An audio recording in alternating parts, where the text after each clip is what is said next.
Ok, donc bonjour. Donc, petite vidéo sur comment faire un bon pull au Ultimate Frisbee. Donc, premièrement, pourquoi c'est important un pull? Ça va permettre premièrement à la défensive de se placer, d'être placée avant que l'offensive avance avec le disque, si le pull il reste dans les airs assez longtemps. Puis, deuxième point très important, ça peut permettre à l'offensive de partir de plus loin sur le terrain. Donc, pour vous montrer, qu'est-ce que ça permet de faire un bon pull. Donc, j'ai un exemple ici. Ça, c'est un match, un point des semi-finales aux nationaux en 2016 que je vais vous montrer. Donc, ici, on a Christian Foster qui fait un énorme pull. Hang time de 10 secondes qui se rend dans la end zone dans le coin. Donc, le handler a le 10. Donc, vu que le pull a été si long et si loin dans le terrain, la défensive est déjà placée. Donc, c'est pour ça que le handler, il trigger deux options au début. Puis là, on voit tout le monde est placé en défensive. Le disque est sur le coin, c'est hyper difficile. Donc, l'attaquant a été obligé de prendre un temps mort direct en partant. Ensuite, qu'est-ce que ça prend pour faire un bon pull? Donc, ça va principalement être sur ça que la vidéo est. Il y a deux points qui sont très importants. C'est la vitesse qu'on donne au disque, qui est le point qui est probablement le plus difficile à acquérir. Puis ensuite, contrôler bien l'angle qu'on donne au disque pour qu'il y ait un bon ratio entre distance et temps qui reste dans les airs.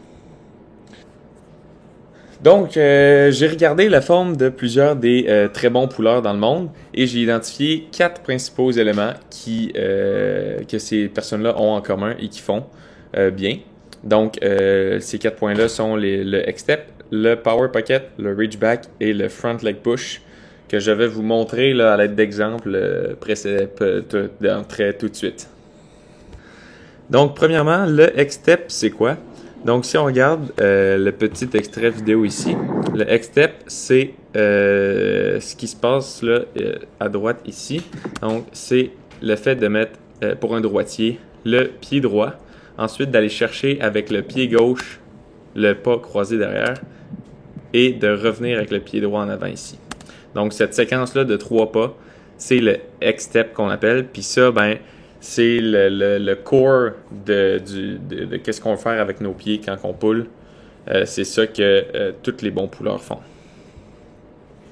Le X-Step, c'est ce qui permet d'ouvrir tes hanches vers l'arrière et donc d'aller chercher plus de puissance quand va venir le temps, comme on voit à droite ici, d'ouvrir les hanches vers l'arrière pour que quand tu déposes ton pied droit, après ça, tu aies plus de place pour tourner tes hanches vers l'avant, ce qui génère beaucoup de puissance.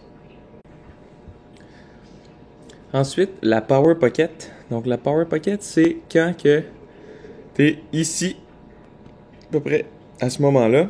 Comme on peut voir à gauche ici, là, je suis dans ce qu'on appelle la Power Pocket. C'est-à-dire que j'ai mon bras qui est à 90 degrés ici avec le disque près de mon chest, comme on peut voir à droite ici. Puis, mon bras gauche, il vient se coller sur mon corps pour que que je tourne plus vite. C'est comme un peu comme les patineurs artistiques, là.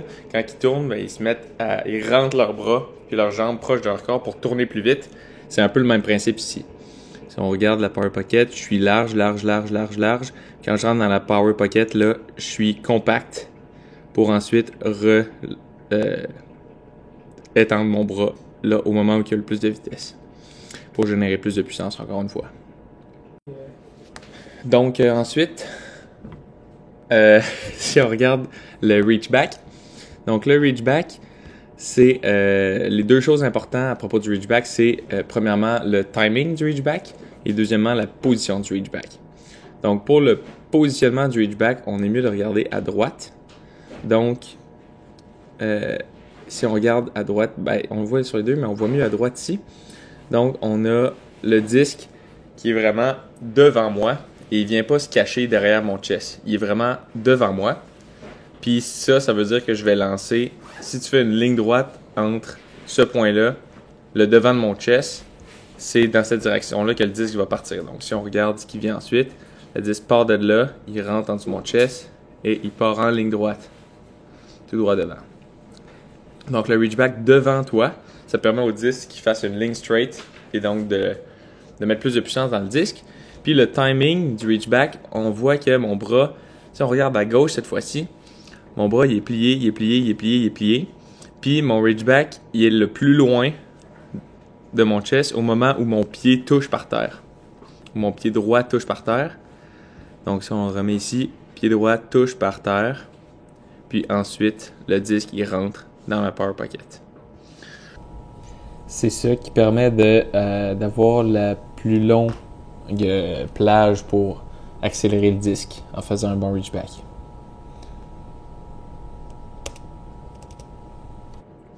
Donc, le dernier point important, c'est ce que j'appelle le front leg push, donc la jambe droite pour un droitier. Au moment où, après être rentré dans la Power Pocket, dans le fond, là on peut voir, à droite on voit bien, ma jambe est pliée. Puis au moment où le disque j'entre dans la Power Pocket, je pousse sur ma jambe droite pour qu'elle devienne droite, comme on peut voir sur les deux vidéos. Puis ça permet d'arrêter mon momentum à moi pour transférer le plus possible au disque.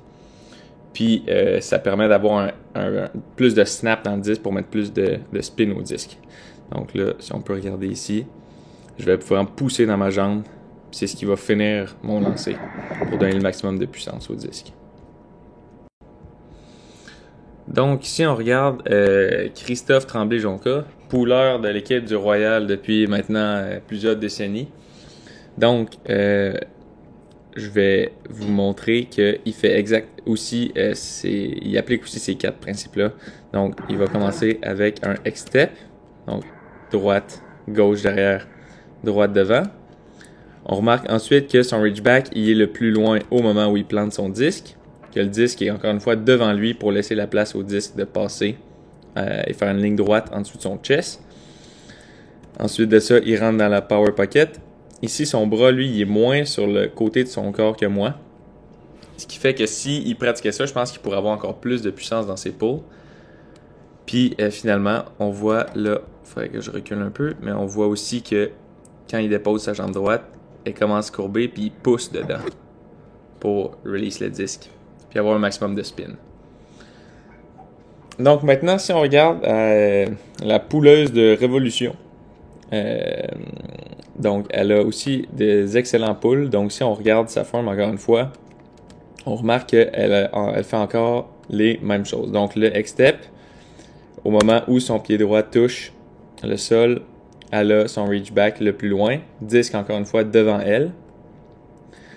Ensuite, elle rentre dans la Power Pocket qui, elle fait super bien. On voit que son bras est le long de son corps quand le disque est devant son chest. Puis elle a même sa jambe qui est près de son centre de rotation. Donc c'est ça lui permet vraiment d'aller chercher beaucoup de puissance. Puis on voit aussi, si on remet, qu'elle va pousser dans sa jambe droite lorsque elle pousse dans sa jambe droite pour avoir le maximum de spin. Donc ces 4 éléments-là, je trouve vraiment que c'est les 4 principaux éléments pour avoir un bon pull. Mais il y a beaucoup d'autres choses aussi qui peuvent être travaillées et regardées. Donc j'ai essayé d'en identifier quelques-unes.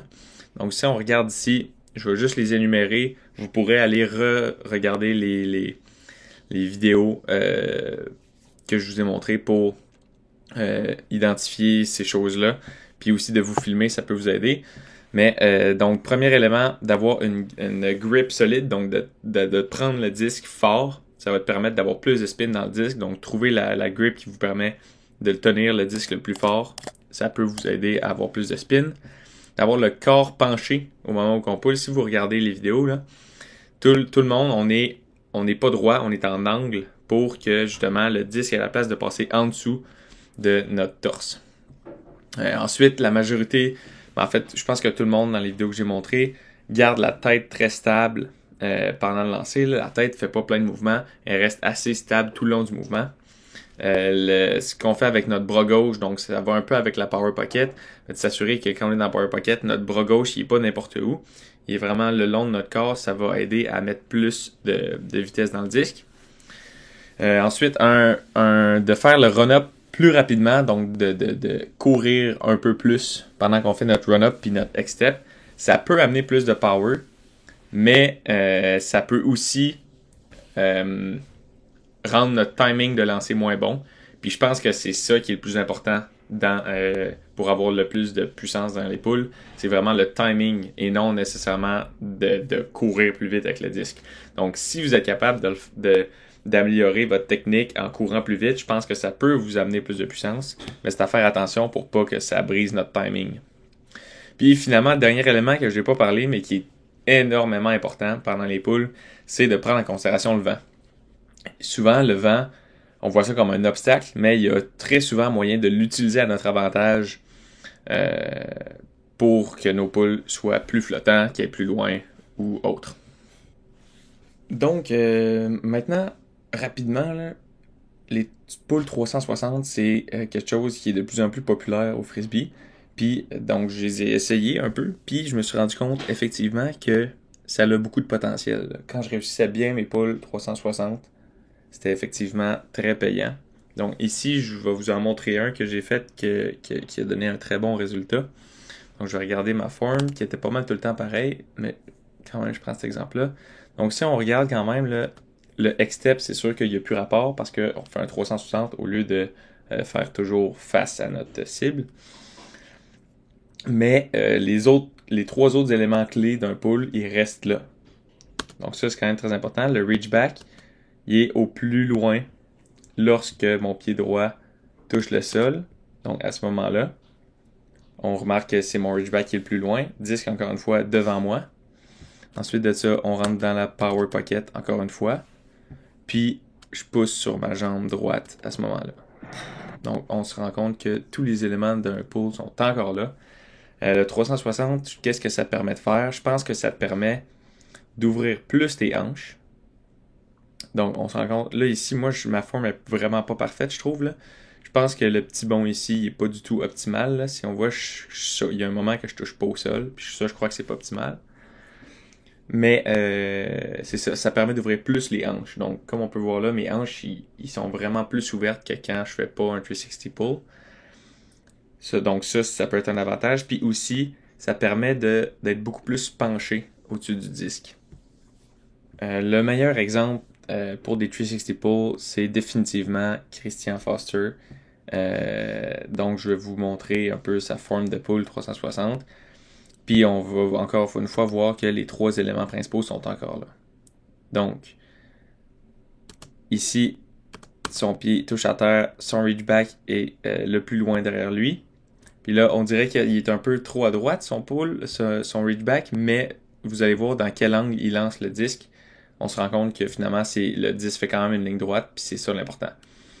Donc, reach back, bon timing au moment où son pied touche à terre et au bon endroit. Là, on a manqué la power pocket.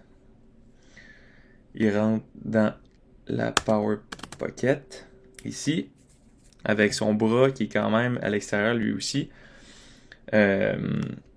Mais sa jambe est quand même collée sur son corps, donc ça c'est bien. Puis il pousse vraiment sur sa jambe, comme on peut voir ici. Il a déplié sa jambe complètement au moment du lancer. Donc les trois éléments clés restent là. Puis quelque chose qu'on peut voir aussi avec Christian, qui est vraiment, je pense que c'est ça aussi un autre bénéfice du pull 360. Ça ouvre plus les hanches, mais regardez comment il est penché au-dessus du disque.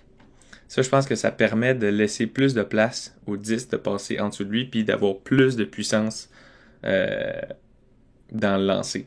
Le fait d'être plus anglais. Donc, si vous regardez, là, son run-up, il fait vraiment de côté. Il va vers la droite, puis là, au moment où il plante, il change son momentum pour aller vers la gauche, puis après ça, il tombe vers la gauche. Donc, il a vraiment utilisé un momentum vers la droite pour être ultra penché au moment qu'il fait qui est dans sa power pocket au final. Là. C'est ici, il est ultra penché au-dessus du disque grâce à son stepping de son 360 pull pour vraiment avoir le plus de puissance possible en étant penché au-dessus du disque.